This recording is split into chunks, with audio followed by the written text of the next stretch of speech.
So you signed up for a race that has more climbing than Leadville, is over 100 miles of single track, and potentially it could be over 100 degrees for hours on end.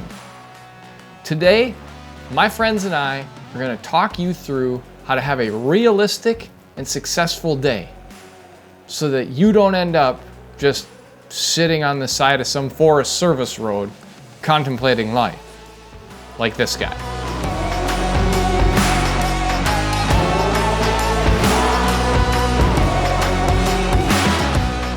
What's up, everybody? My name is JP, and today we are talking about how to survive and even thrive at one of the toughest backcountry races in the United States, and that race is the Maah Daah Hey 100. Honestly, I could have titled this video How to Survive a Backcountry Race, but the Maah Daah Hey is such a specific beast that it needed its own specific video. Actually, this is part one of a two-part series, with part two coming out later this week. Now, it would be easy for me to just get up and share about the Maah Daah Hey 100 and how to slay the dragon in that race, but I'm the guy in the chair from the beginning of the video contemplating life, and while I did finish in 2019, my experience is only one story, and I don't really want you to think you will end up contemplating your life choices somewhere south of Elkhorn Ranch. So I asked four of my friends to help share advice and walk you through how to succeed on race day. These four guys have all had multiple interactions with the event and offer different perspectives to the race. Kelly Magelky is, of course, the 5-time winner and course record holder for the Maah Daah Hey 100. Tinker Juarez is the 3-time winner and former record holder as well. Tyler Huber consistently has been the top amateur finisher over the past decade and has cracked the top 3 on 2 different occasions. And finally, race director Nick Ybarra, who really needs no other introduction. And of course, you're gonna get my 2 cents as well as we go through this series. We'll all reference the 2019 race at some point, as well, as it was historically brutal, but it also happened to be that we all lined up next to each other that year. 2 of the people in this picture had great days, and 2 of us had near disasters but survived. Today in part 1, we're going to spend most of our time helping you understand what is in front of you. And so, let's get this class started.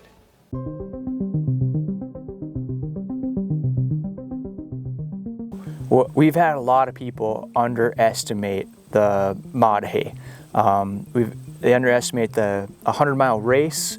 They underestimate North Dakota. We've had people drop out of the 100-mile race course at mile 10 because they did not know what they were getting themselves into. But we've also had, professional level riders underestimate North Dakota Badlands and come out and have to drop out as well, or come out thinking that they should be able to do it in a certain amount of time, similar to what you see as like the record for a different race like Leadville or some other 100-mile race course. The Maah Daah Hey Trail is unlike anything you've ever ridden, I promise. And don't let the promo videos or even the Maah Daah Hey film fool you into thinking it's just a nice, smooth trail. This is a rugged backcountry race, so it's important to embrace the reality of this race.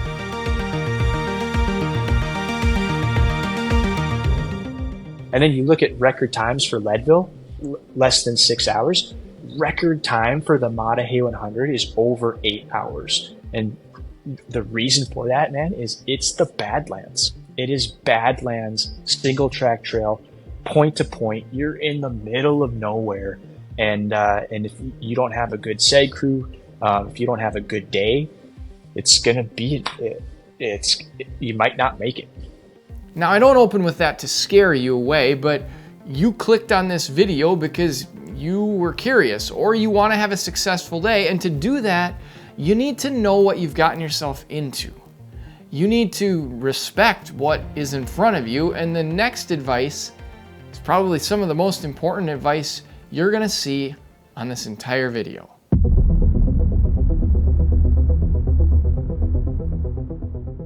It's good to be prepared. And if I could sum up just kind of my approach to the Maah Daah Hey race and to like any race that I'm really targeting as an A race for the year, it comes down to like preparation, an execution plan, and then the third one, which is probably the biggest one, is your adaptability.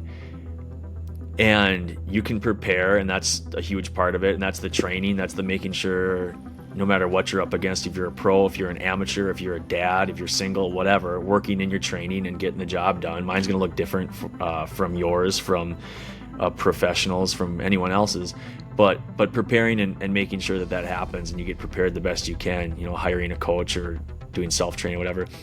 And then the plan, you do have to have a plan to go into it. And with the Maah Daah Hey, knowing the trail is helpful, knowing the kind of terrain is helpful, knowing what the climate's like. Anyone who's done the Maah Daah Hey has probably experienced the heat of the Maah Daah Hey. I think out of the several times I've done the race, there's been one year that was freakishly cool. I think it was 2021. But every other year than that, it's been you're in the oven, and you have to learn how to handle that, and then learn how to handle when things go wrong, and that's the adaptability. As athletes, we're like, I have a goal, and this is what I need to do, and I must hit this checkpoint at this time to get my time that I want to finish in.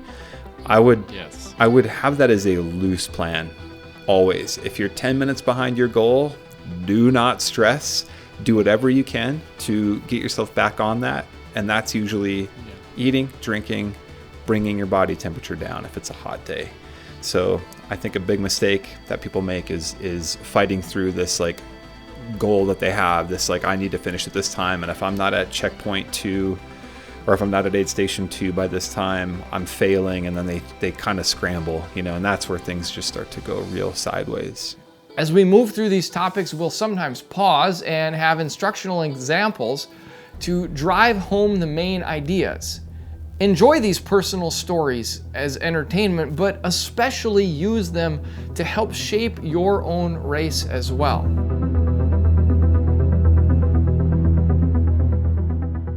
In 2019, the river was pretty high on the Maah Daah Hey, and if you're going to do the 100 or the 75, you have to have, and you have a sag driver with you, a sag support. The sag driver has to drive across the river right before the 50-mile point, and then meet you on the other side.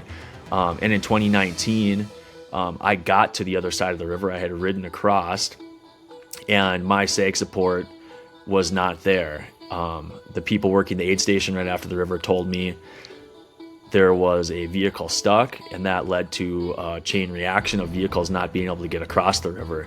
And then it was at that point where I realized Melissa, my sag, was not going to be there with my nutrition. She was not going to be there with my hydration. And I had a couple choices. Either figure something out or sit around and wait. And I wasn't going to sit around and wait. I was in the middle of a bike race, and I wanted to have a fast time. So I grabbed a sandwich, took a bite of the sandwich that the aid station was able to make for me, and I rode on. And I had a backup thing of Cliff gels with me. I got a bottle from somebody else, but I went that middle 50. I went from mile 25 to mile 75 without access to my sag driver. She was eventually able to reroute, go around, meet me at mile 75. And I was able to get bottles from her again, and my nutrition and everything. But I had to just freestyle and just kind of figure it out in between there. And just that adaptability, being able to figure it out and handle that problem, helped me with that race and made it a successful race. I ended up still having a really successful race that year.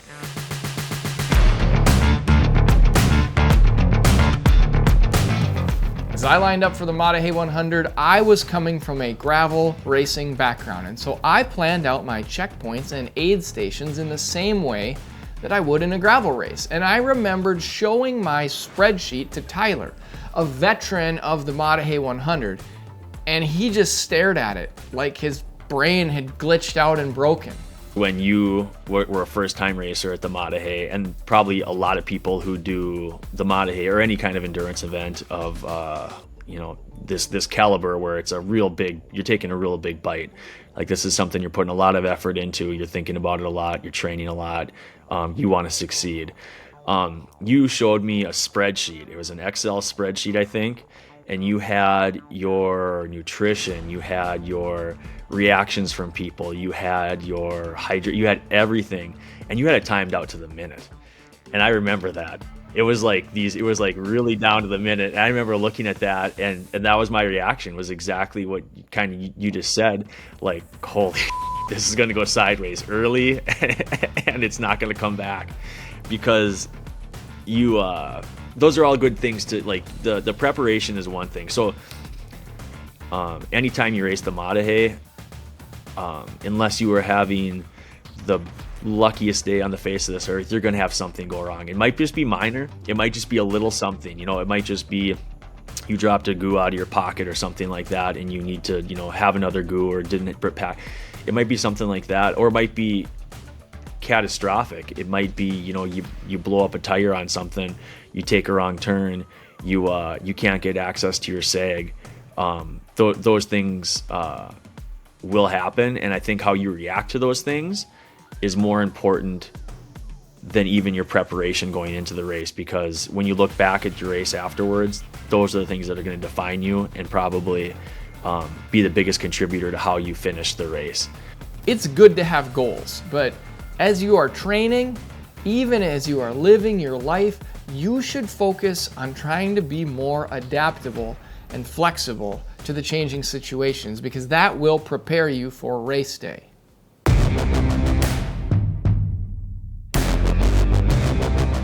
You are going to race for roughly 103 out of 107 miles on single track.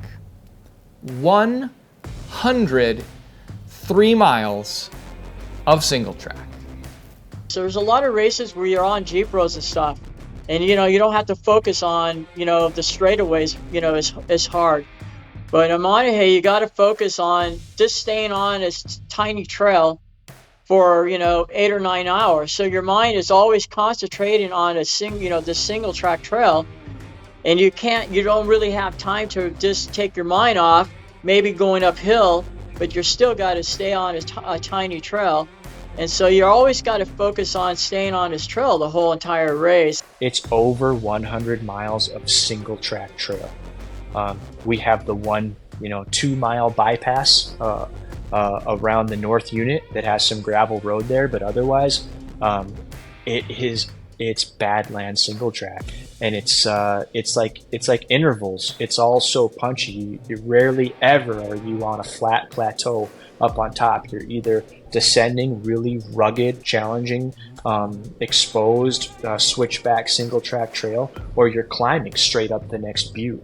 And so it's just it's relentless.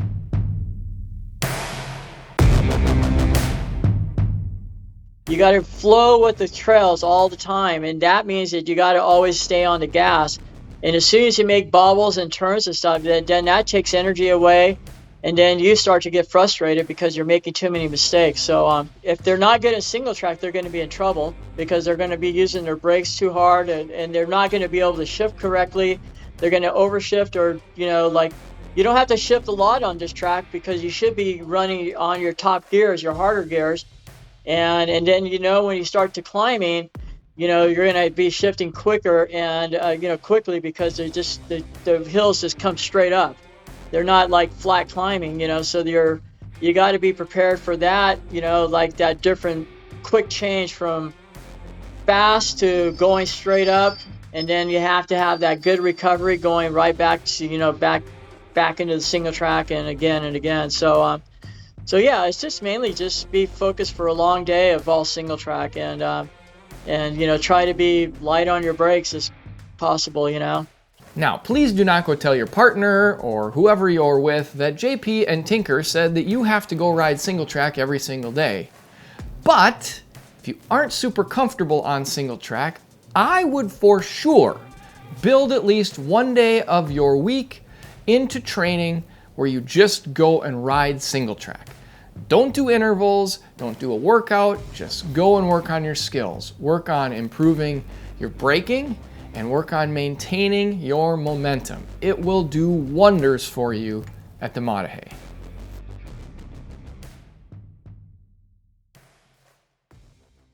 And to be fair, I wasn't struggling all that much. I just was kind of shocked to see him there. And just talked about, hey, let's just, take turns pulling gates. If you ever race the Maah Daah Hey, you know that they have, or even ridden the Maah Daah Hey, you know that they have these giant heavy gates that you have to pull open every time you go through like a land change or whatever it might be that the gate separates. And they're hectic to open. After you get fatigued later in the day, you might even have to get totally off your bike, but you have to basically raise this gate, and it's much easier for one rider to raise the gate, next rider to ride through, than it is to try to like pass it off between the two. So Kelly and I talked about, hey, let's just do the good old gate exchange. We're having conversations about, I get asked the question all the time, why does it take so long to do a 106-mile ride, Because people are looking at Leadville, which is, crazy fast, or other 100-mile races. And I think there's, two things happen here. The average racer will show up there being like, I know I can do a 100-mile mountain bike ride in this amount of time. And it's always longer than you think on the Maah Daah Hey 100 because of the gates and other things. But gates, because you have so many, you have to slow down, stop. If you've ever opened them, a number of them, you know that they're not even all the same. Some of them open really easy, and it's almost like you have somebody else helping you lift them because of just maybe the angle they're at, in the earth, the way gravity's pulling them. The spring tension is really good on it. It's a newer gate, whatever. And some of them aren't. Some of them are hectic. Some of them even might have a piece that needs welding or needs fixing, so you open it up and it kind of, cobbles a little bit and wobbles as you're opening it up. And that's a little bit hectic. Later in the day, they get heavier. I don't think that's because they're actually heavier the closer you get to Medora. I think it's because you're fatigued and you're sick of opening those things. And at that point, you're starting to get wore out, and anything you do is going to take a little bit more effort and feel a little bit heavier probably.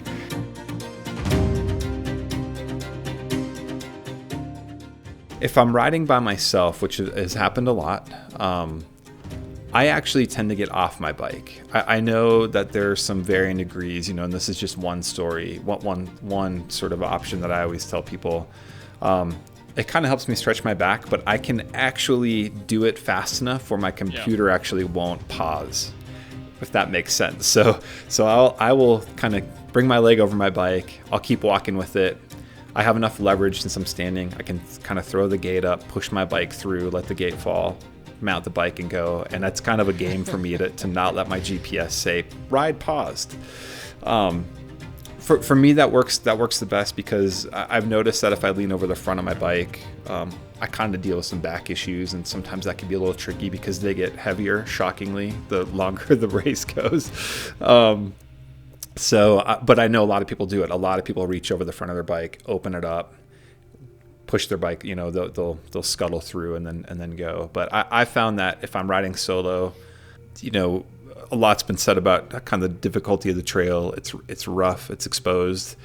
A lot of it's not smooth. It's like a real mountain bike ride. But the gates, because there are so many, will slow you down, your time. It'll slow your time way down, but everyone has to deal with it. That's where it's like, take a breath, calm down. If you're like, why is it taking me this long to get to aid station 1 or whatever, and if you feel like you're riding well, if you tally up how much time that takes off of your overall 100-mile experience, it's quite a bit. But again, everyone has to deal with it. You're on a level playing field. So if you've never raced the Maah Daah Hey and you're lining up for your first time, I highly recommend doing at least a little pre-ride and just getting yourself accustomed to how these things work, how you open them up, how you get actually through the thing. So learn how to handle them and give them a few trial runs before race day for sure, so you know what to expect when you're out there. Look, the gates aren't something to be scared of. They more fit into the category of how you approach your goals. And when you encounter a gate, be calm, take a breath, and you'll be just fine. And if you want to practice on them the weekend of the race, there are definitely 2 at CCC Campground where you can become familiar with them.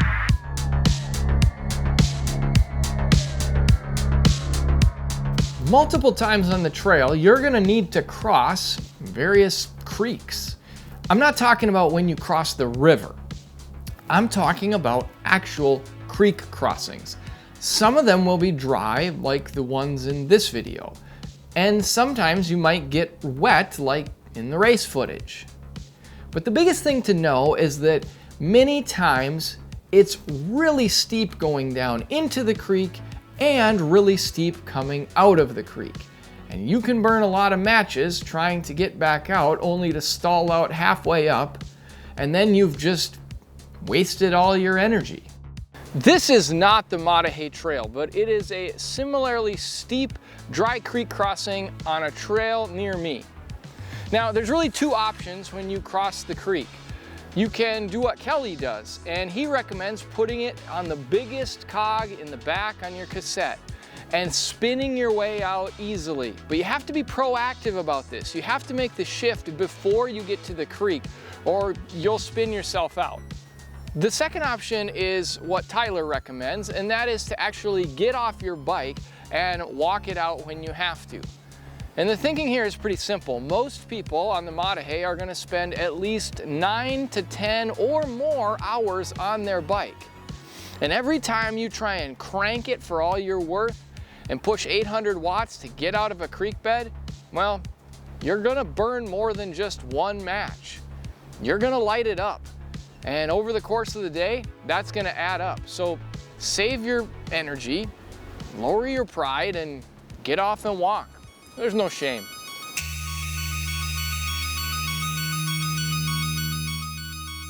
Now, the most controversial topic when preparing and discussing the Maah Daah Hey 100 is this: what kind of bike should I ride?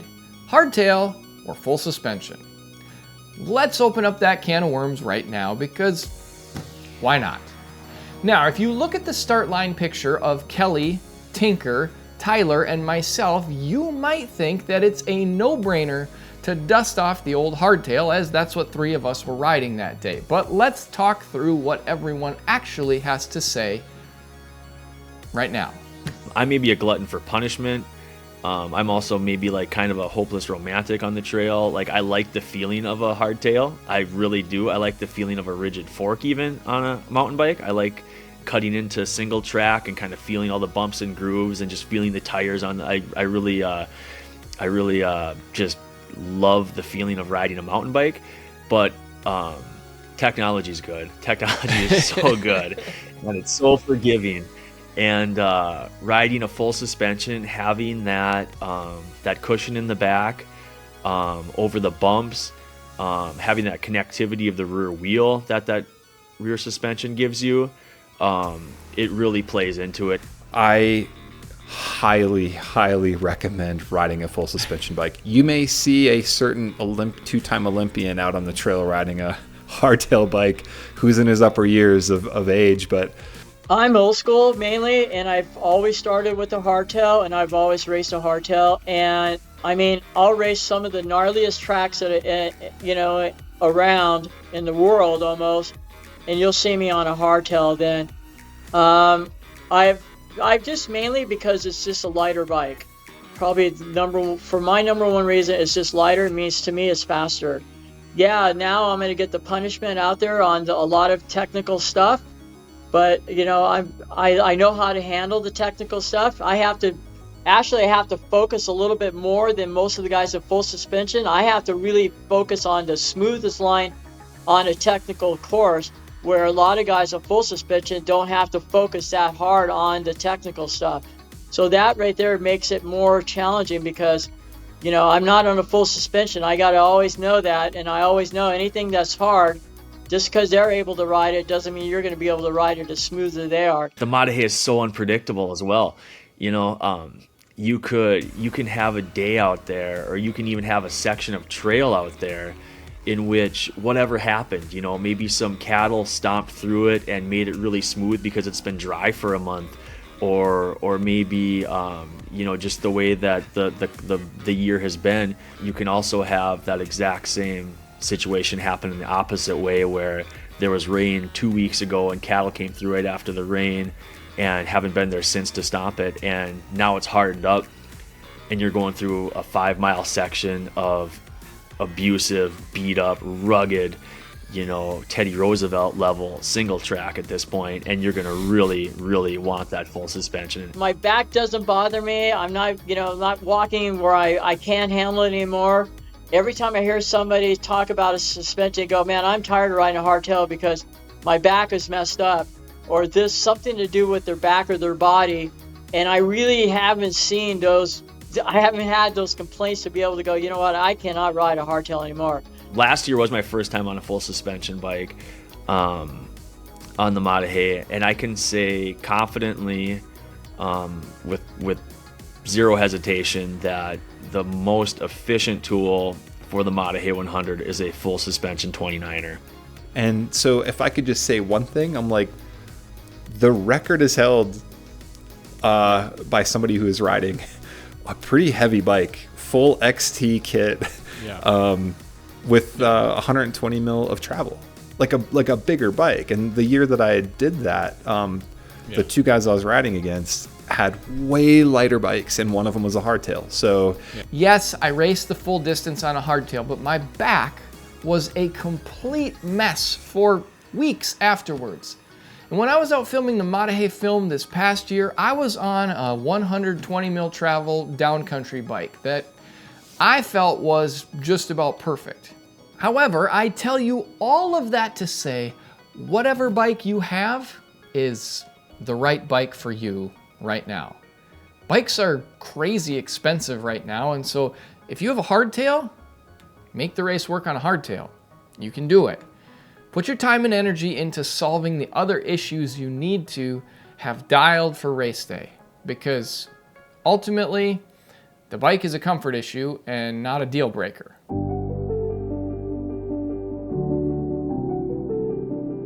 Your nutrition plan is one of the things that you should spend the most time figuring out, and then more time figuring out the backup plan, and then more time figuring out what happens if things go completely sideways. Because your nutrition and your cooling plan, those are the things that will ultimately get you to the finish line if you show up with reasonable fitness. Now, there are a lot of ways to skin this cat, but regardless of the products you are using, I would aim for getting at least 60 grams of carbohydrate every hour into your body. And I would plan on 2 bottles of fluid as well. Most people who are successful on the Maah Daah Hey are taking 1 bottle with a mix of some kind and 1 bottle with plain water. This might seem like a lot, but if it's hot out, your body is gonna need all that fluid and it will thank you. Some people get their carbs from a combination of gels and bottles, while others use products they can get entirely from liquid, and that is what currently I do. You have to figure out what works for you though. And many racers will roll with a bottle of mix and then also wear a hydration pack, like a U-Sway or a Camelback pack with water in it. Hydration packs are your friend in this race, and I can't recommend one enough. I would actually recommend that you have 2 if possible. You can wear it all the time like some riders do and rotate the pack, or you can rotate the pack and bottles as you go like Tyler did this year. All of the Maah Daah Hey checkpoints and aid stations have water, Coke, tailwind hydration, bananas, potato chips, and pickles. The other nutrition question that I would say is really important to think about at the Maah Daah Hey is this: how will you make sure you are taking in enough sodium per hour to keep up with the heat if it's hot, which it almost always is? The reason the potato chips and the pickles are in the aid stations are to firefight when people have depleted their salt too much. But there are so many products these days that can help you stay proactive from the start of the race and make sure that your salt levels are good and that you don't end up in that firefight where all you want is a pickle. There are products like Flow Formula's high sodium mix, use John Peter 15 at checkout, but whatever company you're using or whatever product you're using, it is likely that they have some sort of high sodium mix. It doesn't mean you need to have it in every bottle, but it's definitely helpful. And you can watch the video that's here or linked in the description about why high sodium is so important when we are working out. We'll get so much more into sag and nutrition and even some secrets to pack in your cooler during the second video in this series, but I wanted to make sure we cover it in both videos because your nutrition is a make or break topic for your success on race day.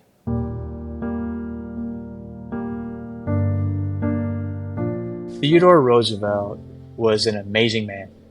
He was an inspirational figure in history.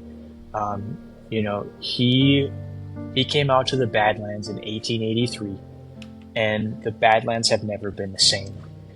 And you look at someone who is as accomplished as Teddy and all the things that he did. I mean, the guy did so much. And my favorite quote from Teddy is, he said, if I was forced to forget all of my memories, save one, I would choose to remember my time in the North Dakota Badlands. Dude, there is just something so special about the North Dakota Badlands, and I've tried to figure it out and crack the code on what is it that's so magical about this place. And I don't have the answer, but for me, my theory is that it's the perfect balance between the beauty and ruggedness. And it's kind of like this unexpected beauty. People are so surprised to see how beautiful North Dakota is. And then it's like this arena that is so challenging and difficult, and it gives you the opportunity to fight for the answer to that question, do I have what it takes? In 2019, near Elkhorn Ranch, 56 miles into the race, I had to answer the bell and see if I had what it takes. I crashed for the second time, and 6 hours into a race that had sat around 110 degrees for the past 3 hours, and with 50 miles still in front of me, I reckoned with my reality. My friend Kyle Leftwich passed me and asked if I was okay, and he said to me, you don't look so good. I told him I was fine. But once he was out of sight, I stood over my bike and I wept. I sobbed like a baby. I had gotten myself into a situation where I didn't know how I would possibly ever get out. But I made a deal with myself. I was gonna focus on my nutrition and getting to the next checkpoint. And most importantly, there was no way I was gonna call my family and tell them I quit. When I got to the next checkpoint, my dad was in a big hurry to get me going again. And I told him we were only gonna be focused from this point forward on getting from one checkpoint to the next. We were gonna slow down if we needed to. And that's how we got to the finish line. One checkpoint at a time. Definitely not as fast as I wanted, and definitely not the result that I wanted. But I managed to finish on one of the toughest days ever at the Maah Daah Hey 100. Whenever I toe that start line again, my goal will be one checkpoint at a time. Even from the start, even if I'm more fit. And this should be your aim too, because the Maah Daah Hey 100 is a beast. It can be tamed, but it will eat you alive if you show up trying to slay it. However, if you check the boxes and manage one section at a time, you can have your day go completely sideways. You can lose your sag for over half the day. You can crash, but you can ultimately get back up and recover your day and still hit that finish line. If you want more Maah Daah Hey content, you should check out this conversation with race director Nick Ybarra, or you can check out this feature-length film featuring Kelly and Tyler going toe-to-toe in last year's race. Have an amazing day. Come back in a few for part 2 of this series, and most importantly, remember you are loved.